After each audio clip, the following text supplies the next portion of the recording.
नमस्कार, मैं आपके साथ के राणा एमपी नेटवर्क देख रहे हैं आप। और पाकिस्तान के बलूचिस्तान प्रांत में सरकारी आतंकवाद के खिलाफ हर शहर और गांव में पुरजोर विरोध हो रहा है।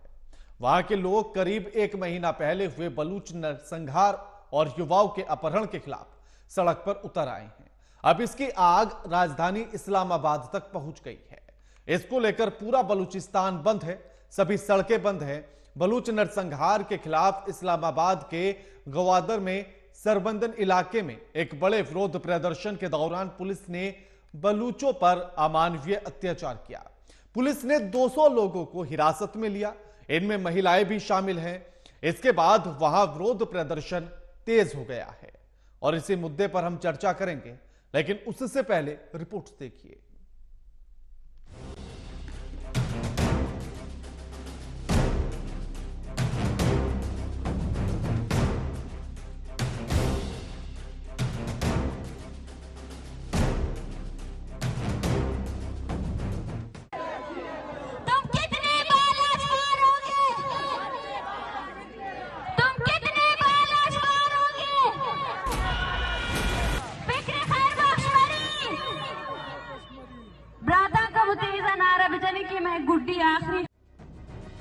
जरा ध्यान से सुनिए इस आवाज को।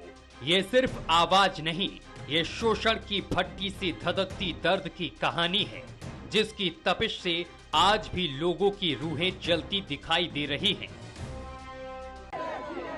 तुम कितने बालाश मारोगे? तुम कितने बालाश मारोगे? फिक्र खैर बख्शवरी ब्रादा का मुतीजा नारा बजने की मैं गुड्डी आखिरी। बलूचिस्तान में आतंकवाद से तबाही की कहानी एक दिन की नहीं है, कई वर्षों की है। लोगों ने जमकर विरोध भी किया। इनकी हैवानियत, हिंसा और इनके नापाक इरादे थमने का नाम नहीं ले रहे हैं। बलूचिस्तान में उन्होंने हैवानियत की सारी हदें पार कर रखी हैं, लेकिन कभी न कभी किसी न किसी को उनके खिलाफ लड़ना ही होगा, तभी इसका अंत संभव है। पाकिस्तान के बलूचिस्तान प्रांत में सरकार आतंकवाद के खिलाफ हर शहर और गांव में पुरजोर विरोध हो रहा है। वहां के लोग करीब एक महीना पहले हुए बलूच नरसंहार और युवाओं के अपहरण के खिलाफ सड़कों पर उतर आए हैं। अब इसकी आग राजधानी इस्लामाबाद तक पहुंची है।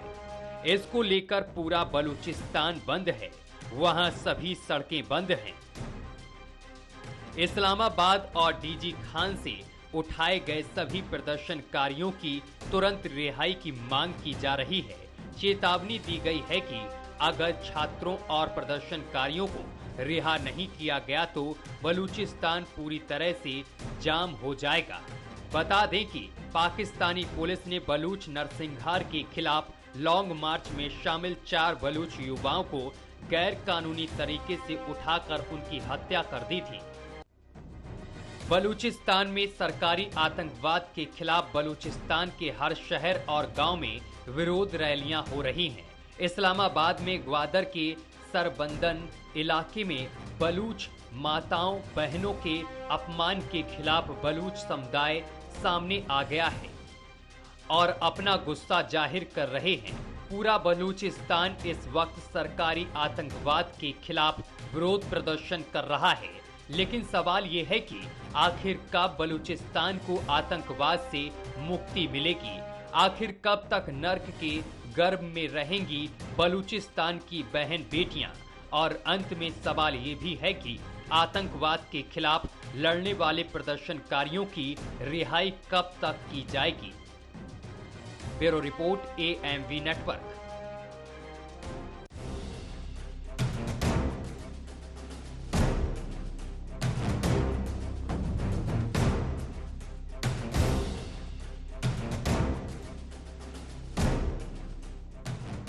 हमारे साथ जो मेहमान जुड़े हैं उनका परिचय आपसे करा देते हैं। हमारे साथ ग्रुप कैप्टन बीएन झा साहब जुड़ गए हैं, रक्षा विशेषज्ञ हैं। और कुछ देर बाद हमारे साथ पाकिस्तान के पत्रकार चांद नवाब भी जुड़ेंगे। आपका स्वागत है बीएन झा साहब। धन्यवाद। बीएन झा साहब, आतंकवाद तो सुना था, लेकिन जब सरकारी आतंकवाद शुरू हो जाए तो फिर क्या हो, यूं ही समझा जाए कि फिर बलूचिस्तान जैसे हालात हो जाते हैं? बिल्कुल ठीक कहा राणा जी। और ये बात आज की नहीं है, ये कई दशकों से चला आ रहा है। खास करके अगर आप बलूचिस्तान के बारे में कहिए तो जब से बलूचिस्तान को पाकिस्तान में जबरदस्ती मिलाया गया है, तभी से ये आंदोलन चल रहा है। और वहाँ पे एक समय था, कुछ ज़्यादा देर पहले नहीं, लगभग 3 साल 4 साल पहले, हम लोग जानते थे कि बलूचिस्तान के लगभग 1.25 से 1.5 लाख लोग लापता कर दिए गए हैं वहाँ के एडमिनिस्ट्रेशन या पाकिस्तानी तंत्र द्वारा। और वो फिगर जो है वो हर जगह में आपको अलग अलग मिलेगा। और वास्तविकता तो यही है कि आज वहाँ के लोगों को अपनी आवाज़ नहीं है, उन लोगों की अपनी धरती जो है वो उनके काम का नहीं है, उनका अपना पोर्ट जो कि ग्वादर को चीन को दे दिया गया है, वहाँ से कुछ भी उनके नसीब में नहीं होता है। तो सारा का सारा जो उनका जो उनकी जो संपत्ति है या उनका खजाना है जमीन में, काफ़ी रिच फर्टाइल और जो जो रेयर एलिमेंट्स वाली जो धरती होती है वो बलूचिस्तान का है। तो उनको कोई फायदा नहीं मिल रहा है। और सबसे बड़ी बात, जो एक पॉलिटिकल फ्रीडम होती है किसी भी देश में लोगों को मिलती है, वो उससे बलूचिस्तान के लोग महरूफ हैं। वो उनको और चीज़ नहीं मिल पा रही है। और यही चीज़ है कि जब 1948 से ही बलूचिस्तान के लोगों ने, बलूच लोगों ने ये जो जबरदस्ती जो उसको मिलाया गया था पाकिस्तान में, उसके खिलाफ उन्होंने प्रदर्शन शुरू की थी, वो अब तक चल रही है। हालांकि फेजेस में चल रही है, ये अभी 6ठा 7वां फेज अभी चल रहा है। तो ये बहुत ही मतलब पूरे शर्मसार करने वाली, मानवता को शर्मसार करने वाली चीज है कि बलूचिस्तान में सबों को ह्यूमन राइट्स से बिल्कुल जो कहते हैं ना कि उससे मना कर दिया गया है। ह्यूमन राइट्स का कोई वहां पे मोल नहीं है। और सबसे बड़ी शर्म तब आती है जबकि एनुअल रिपोर्ट हर कंट्री का एक बनता है ह्यूमन राइट की तरफ से। जब हमने वो 2022 का ह्यूमन राइट रिपोर्ट पढ़ा पाकिस्तान का, जिसमें कि बलूचिस्तान भी आता है, कहीं पे भी एक भी जगह बलूचिस्तान में जो जबरदस्तियां हो रही हैं, वहां पे जो लोगों को मारे जा रहे हैं, अगवा किए जा रहे हैं, जो इलीगल डिटेंशन हो रही है, वहां पे रेप हो रही हैं, वहां के उसी साल मतलब 2022 में ही वहां के जो पत्रकार थे उसको हत्या कर दी गई थी। लेकिन इसका कहीं भी मेंशन नहीं है। और ये विडंबना ये देखिए कि उसको उसी फॉर्म में यूएन ह्यूमन राइट्स कमीशन ने एक्सेप्ट कर लिया। तो ये सारी चीजें हो रही हैं, पता नहीं चल रहा कि आखिर इसके पीछे कौन है। लेकिन ये आज के दिन में बिल्कुल अभद्र जो व्यवहार है वो पाकिस्तानी तंत्र का बलूचों के साथ में है। आज के दिन में जरूरी है, ये बहुत आवश्यकता है कि पूरी विश्व इसकी खिलाफत करे, लेकिन कोई मुंह नहीं खोल रहा है। आज से 3 साल 4 साल पहले आपने सुना होगा प्रधानमंत्री मोदी को, जब वहां के बलूच लोगों ने मोदी जी को कहा था कि आप प्लीज मेरी आवाज उठाइए, मेरी आवाज बनिए, और प्रधानमंत्री ने, मोदी ने उनकी आवाज उठाई भी थी। लेकिन उनको किसी भी तरह से न प्रदर्शन करने दिया जा रहा है। आप जानते हैं अभी 3 दिन पहले प्रदर्शन हुआ था, वहां पे सबों को बस में भर के जेल में डाल दिया गया। तो इस तरह की जो ज्यादतियां होते रही हैं, ये मैं प्रणाम करता हूं वहां के ह्यूमन वैल्यूज को, बलूचियों के जो ह्यूमन वैल्यूज हैं, मैं उसको प्रणाम करता हूं कि उन्होंने बहुत लंबे समय तक इसको झेला है। अब वो समय आ गया है शायद कि ये किसी न किसी तरह से फूटेगा। और जब ये आवाज जब फूटेगी, जब ये बर्दाश्त करने की क्षमता फूटेगी, तो पाकिस्तानी तंत्र को इसकी कीमत चुकानी पड़ेगी। बिल्कुल बीएन झा साहब, एक सबसे बड़ी समस्या तो ये है कि जो लगभग 28-30 दिन से जो हम ये प्रदर्शन पूरा देख रहे हैं और ये लगातार बढ़ता जा रहा है। जिस तरह से पुलिस ने 4 युवकों को गिरफ्तार किया, उसके बाद उनकी हत्या कर दी गई, उसके बाद फिर 200 लोगों को गिरफ्तार किया गया जिनमें महिलाएं भी शामिल, फिर उनमें से एक महिला को छोड़ा गया, और उसने जो फिर कहानी बताई वो अपने आप में रूह कपा देने वाली है। बिल्कुल, ये तो आम बातें हैं वहां पे। हाँ, देखिए, बलूचियों की राइट्स जो हैं वो खत्म कर दी गई वहां पे। जब इमरान खान की सरकार बनी थी तब बलूच नेशनल पार्टी ने उसमें ज्वाइन किया था, और एक कहते हैं ना कि एक आस की एक किरण फूटी थी कि जितने लोग गायब किए गए हैं उसकी आवाज बन के बीएनपी उन सबों को छुड़ाएगी। बीएनपी ने कोशिश की और उसके चलते इमरान खान के समय में लगभग 1,500-2,000 लोगों को छोड़ा भी गया। पहले तो ये कहा जाता था कि उनका उनका कोई नामो निशान नहीं है। पाकिस्तानी तंत्र के पास में, पाकिस्तानी जेल में कोई भी बलूच डिटेन नहीं है या जेल में नहीं है, लेकिन फिर भी वो 1,500-2,000 लोगों को छोड़ा गया। तो ये कहां से आए? तो वहां की जेल में क्या होता है ये किसी को पता नहीं चलता है। वहां पे किसी को भी जब इलीगल डिटेन किया जाता है, इलीगली, उसके बाद उसके साथ में क्या होता है ये बहुत कम लोग बोलने के लिए तैयार हैं। हमने अपने ही एक नागरिक को देखा हुआ कि जब उसको किसी धोखे से पाकिस्तानी तंत्र ने उसको अपने जेल में डाला था, उसकी सारी चीजें जो है उसकी आवाज ही बंद कर दी गई। बिल्कुल। तो ये सारी चीजें पाकिस्तान में होती हैं। आप जितनी इसकी भर्त्सना करें उतना कम है। लेकिन सबसे बड़ी विडंबना यह है कि आज के दिन में इंटरनेशनल जो समुदाय है, खास करके यूएन ह्यूमन राइट्स कमीशन, ये सब चुप है।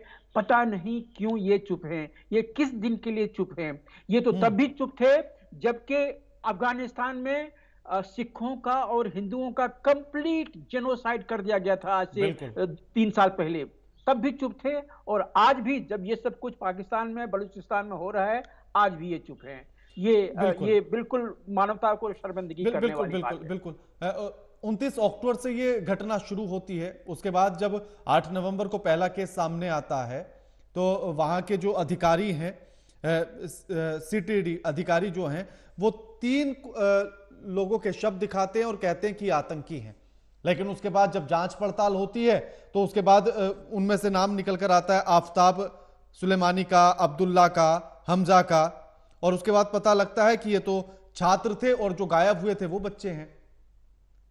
बिल्कुल। देखिए, एक तो पाकिस्तानी तंत्र पे आप भरोसा कभी भी नहीं कर सकते हैं। अगर वो अपनी किसी भी का कसम खा लें, किसी भी नजदीकी कसम खा लें, फिर भी आप उनकी यकीन नहीं कर सकते हैं, क्योंकि पाकिस्तानी तंत्र में वही होता है जो वहां की सेना वो करती है। और सेना आज के दिन में एकदम बिल्कुल क्रूरता की सारी हदें पार करके बलूचिस्तान में वो अपना जो एक टेरर का जो शासन है वो चला रही है। तो जब तक पाकिस्तानी सेना किसी को इजाजत नहीं देती कि हाँ तुम इसका रियली इन्वेस्टिगेशन करो, मतलब एक ट्रांसपेरेंट एक इन्वेस्टिगेशन होती है, पाकिस्तान में उसका कोई जिक्र कहीं पे नहीं होता है ऑफ कोर्स। लेकिन कभी भी इन सब चीजों में, खास करके बलूच लोगों के साथ में जब भी कोई ज्यादती होती है, उसकी कभी भी ट्रांसपेरेंट इन्वेस्टिगेशन नहीं हुई है। और ये जो 4 लोगों की जो भी हत्या की गई है, ये तो हम लोग तो बाहर से, पाकिस्तान के बाहर से हम लोग अपनी आवाज दे रहे हैं, लेकिन पाकिस्तान के अंदर में इसकी आवाज बनने के लिए कोई तैयार नहीं है। कहने के लिए वहां पे एमनेस्टी इंटरनेशनल है, लेकिन उस एमनेस्टी इंटरनेशनल के जो लोग हैं वो खुद ही कहते हैं कि हमारे ऊपर में सेना का और पाकिस्तानी तंत्र का दबाव है कि हम वही चीज लिखें जो वो चाहते हैं, नहीं तो वो हमें यहां से उठा लेगी, हमारा जो शोषण है वो करेगी। के जी, देखिए पिछले साल के जो ह्यूमन राइट्स का रिपोर्ट था वो मैंने एनालाइज किया था और काफी डिटेल में गया था। ओपनिंग सेंटेंस जो है जो ह्यूमन राइट कमीशन का है पाकिस्तान के ऊपर में, वहां पे जो रिपोर्टर वहां के हैं, 2 ग्रुप होते हैं वहां पे, एक एमनेस्टी इंटरनेशनल होता है और दूसरा ह्यूमन राइट वॉच होता है। दोनों के लोग अपना स्टेटमेंट दे रहे हैं कि हम फ्री नहीं हैं अपना ओपिनियन देने के लिए। हमारे ऊपर में मारने की धमकी होती है, हमारा जो सेक्सुअल एक्सप्लॉयटेशन होता है उसकी धमकी होता है और गायब कर देने की धमकी होता है। तो उस स्थिति में जब वो अपना रिपोर्ट देते हैं, मैं भर्त्सना करता हूं यूएन ह्यूमन राइट्स कमीशन की और यूएन की कि वो इसको कैसे एक्सेप्ट कर लेते हैं। एक भी फैक्ट फाइंडिंग टीम जो है वो यूएन की तरफ से नहीं आए जिसको आप इंडिपेंडेंट कह सकते हैं। तो बहुत बुरी हालत है। और चाहे वो आज के दिन में वोल्कर टर्क हो, वोल्कर टर्क जो हैं वो ह्यूमन राइट्स कमीशन के चेयरमैन हैं, मैं तो उन्हीं की भर्त्सना करूंगा कि वोल्कर टर्क में इतनी हिम्मत नहीं है कि एक आदमी को फैक्ट फाइंडिंग के लिए भेजा जाए। वहां पे इन सारी तरह के जातियां होती हैं। बलूच लोग कनाडा में मारे जाते हैं। वहां की आपने सुना ही होगा कि वहां की जो रिपोर्टर थी, वहां की जो जर्नलिस्ट थी, उसको कनाडा में वहां पे उसका कत्ल कर दिया गया। लेकिन ये सब आवाज उठाने के लिए आज के दिन में कोई नहीं है। ये बहुत ही बुरी हाल है पाकिस्तान की और बलूचिस्तान की। इसकी जितनी भर्त्सना करे वो कम है। बिल्कुल, लेकिन बीएन साहब, आखिर जिस तरह से नरसंहार किया जा रहा है सरकारी तंत्र के द्वारा, जो आतंकवाद बलूचिस्तान में फैलाया जा रहा है, उससे क्या हासिल होगा पाकिस्तान को? पाकिस्तान की क्या बात करें, पाकिस्तान ने तो अपने खिलाफ ही जिहाद एक शुरू कर दी है। आज के दिन में वहां पे 41 जिहादी ऑर्गेनाइजेशंस हैं जिसकी वहां पे बाकायदा ट्रेनिंग होती है और जिसके लगभग आज के दिन में 55,000 के जो है आसपास के जिहादी हैं। आपको याद होगा आज से 4 साल पहले जब इमरान खान यूएस गए थे, तब उन्होंने डोनाल्ड ट्रंप के सामने में ये एक्सेप्ट किया था कि हमारी धरती पे 34 जिहादी ऑर्गेनाइजेशंस हैं और लगभग 40,000 जिहादी हैं। ये आज से 5 साल पहले की बात है और आज के दिन में ये लगभग 41 जिहादी ऑर्गेनाइजेशंस हैं और अनुमान किया जाता है कि लगभग 55 से 60,000 के आसपास में वहां पे जो है वो टेररिस्ट हैं।